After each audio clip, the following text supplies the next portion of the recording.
उहाँ आफै आफ्नै गाडी चलाउँदै अगाडि बढिराख्नु भएको छ। हामी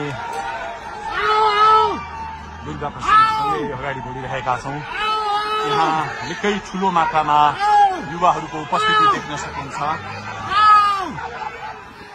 निकै ठुलो मात्रामा युवाहरूको उपस्थिति, प्रहरीको बार तोडेर दुर्गा प्रसाई आफै अगाडि बढ्दै हुनुहुन्छ। प्रहरी घेरामा प्रहरीलाई गाडीले पेलेर दुर्गा प्रसाई अगाडि बढ्दै हुनुहुन्छ। अगाडि बढ्दैछौँ। जहाँ कसैले रोक्न सक्ने अवस्था छैन, कसैले प्रहरीलाई पेलेर अगाडि बढिरहेको भएको छ। प्रहरी गाडीको चाबी खोज्न लागिपरेको छ र दुर्गा प्रसाईले प्रहरीको एक लेयर तोडिसक्नु भएको छ र अब अगाडि सशस्त्र प्रहरीको टोली रहेको छ।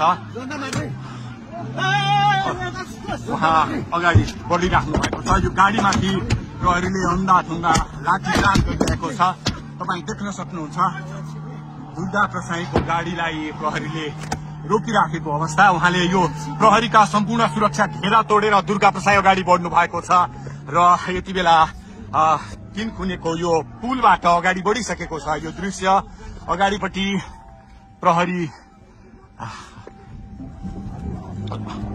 प्रहरीका यी घेरा तोडेर दुर्गा प्रसाई अगाडि बढिराख्नु भएको छ।